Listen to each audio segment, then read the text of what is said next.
She stood silently beside a rising political star, until now. At 39, Usha Vance isn't just confirming our suspicions, she's owning them. And what she finally admits will make you see the power behind the politician in a whole new light. What if the woman behind one of America's most talked about political figures finally stepped forward and said, "Yes, you were right about me"?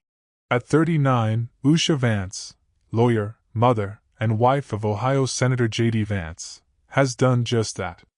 After years of quietly supporting her husband's meteoric rise from best-selling author to U.S. Senator, Usha is finally confirming what many have long believed. She's more than just the poised woman standing in the background. She's the steady force that's been shaping it all. Usha Vance, born Usha Chilukuri in California in 1986 to Indian immigrant parents, has always been exceptional. A Yale Law graduate, she clerked for then-future Chief Justice John Roberts and held a coveted job at a top San Francisco law firm. It was at Yale that she met J.D., during late-night study sessions and mutual ambitions. Their 2014 wedding, a beautiful blend of Hindu and Christian traditions, hinted at the unity and compromise that would come to define their partnership. As J.D. transitioned from author of Hillbilly Elegy to Senate candidate, Usha was consistently present, but never loud. She was often seen at his side, always composed, rarely speaking publicly. When he ran for Senate in 2022 with the backing of Donald Trump, she continued to appear only occasionally, smiling politely, never upstaging. But insiders and onlookers noticed something more: how she handled their 3 children on campaign trails, how she'd strategically drop a perfectly timed comment during donor events. There was influence there. And now, in 2025, she's finally confirming it. In a rare and candid interview with a local Ohio paper earlier this year, Usha broke her silence, not with scandal, but with calm honesty. "I'm not here to be quiet," she said. "I'm here to help him do what he's meant to do." She shared that she's JD's first reader on every major speech and the one balancing fundraising calls with bedtime stories and school pickups. She laughed about how diaper duty sometimes overlapped with political strategy sessions. No drama, no headlines, just the truth.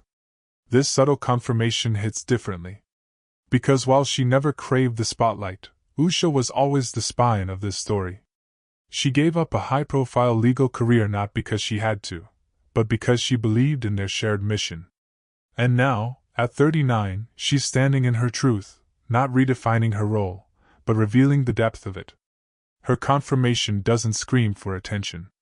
It quietly validates what many suspected: Usha has been the strategist, the counselor, the co-architect of JD's trajectory. Why does this matter? Because Usha isn't your typical political spouse. She didn't build her identity around her husband's campaign, she built her life alongside it. She's raised 3 children, weathered Washington's storm, and stayed grounded. As JD's name continues to swirl in 2024 VP shortlists and political speculation, it's clear that Usha's presence has been pivotal. She's not orchestrating power plays behind closed doors, she's been keeping the entire machine running without demanding recognition. Usha's revelation isn't a twist, it's a quiet acknowledgement of resilience, intellect, and sacrifice. It's inspiring, but also a little bittersweet. Because it makes you wonder how many times her influence was underestimated, how much she's carried behind the scenes. She isn't rewriting her story, just letting us finally read it more clearly. At 39, Usha Vance is not stepping into the light for applause, she's simply no longer dimming it. And maybe, just maybe, we should have been paying closer attention all along.